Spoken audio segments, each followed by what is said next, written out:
భారతదేశ రవాణా రంగ చరిత్రలో సరికొత్త విప్లవానికి నాంది పడుతోంది. పర్యావరణ పరిరక్షణతో పాటు స్వచ్ఛమైన ఇంధన వినియోగాన్ని పెంచే లక్ష్యంలో భాగంగా దేశంలోనే మొట్టమొదటి హైడ్రోజన్ ఆధారిత రైలును ప్రధాని నరేంద్ర మోదీ జూలై 17న జెండా ఊపి ప్రారంభించనున్నారు.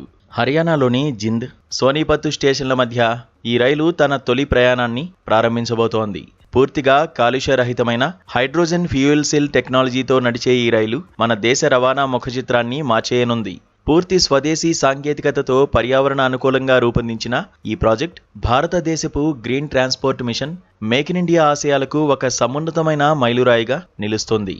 సామాన్య ప్రయాణికులకు సైతం ఈ అత్యాధునిక సేవలను అందుబాటులోకి తేవాలన్న సంకల్పంతో భారతీయ రైల్వే టికెట్ ధరలను అత్యంత సరసమైనదిగా నిర్ణయించింది. కేవలం 5 నుండి 25 మధ్యలోనే ప్రయాణ ఛార్జీలు ఉండబోతున్నాయి. ప్రస్తుతం ఈ మార్గంలో నడుస్తున్న డీజిల్ రైలు ప్రయాణానికి దాదాపు 2 గంటల సమయం తీసుకుంటుండగా ఈ కొత్త హైడ్రోజన్ రైల్ ఆ ప్రయాణ సమయాన్ని గణనీయంగా తగ్గించనుంది. సుమారు 2500 మంది ప్రయాణికుల సామర్థ్యం గల ఈ రైల్లో 1200 కిలోవాట్ల హైడ్రోజన్ ఫ్యూయల్ సెల్ ప్రొపల్షన్ సిస్టమ్ను అమర్చారు.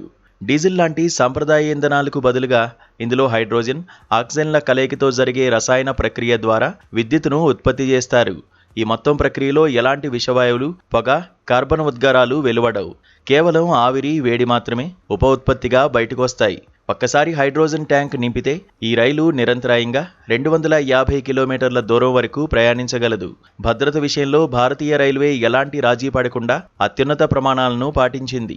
సుమారు 27 ప్రత్యేక హైడ్రోజన్ సిలిండర్లను అమర్చడంతో పాటు అత్యంత సున్నితమైన హైడ్రోజన్ లీకేజ్ డిటెక్టర్లు, అత్యాధునిక ఫైర్ డిటెక్టర్లు, నిరంతరం పర్యవేక్షించే ఆధునిక కంట్రోల్ సిస్టమ్స్ను ఏర్పాటు చేశారు. లక్నోకు చెందిన ఆర్డీఎస్ఓ అద్భుతమైన ఈ డిజైన్ను రూపొందించగా చెన్నైలోని ఇంటిగ్రల్ కోచ్ ఫ్యాక్టరీలో ఈ రైలును అత్యంత ప్రతిష్టాత్మకంగా తయారు చేశారు.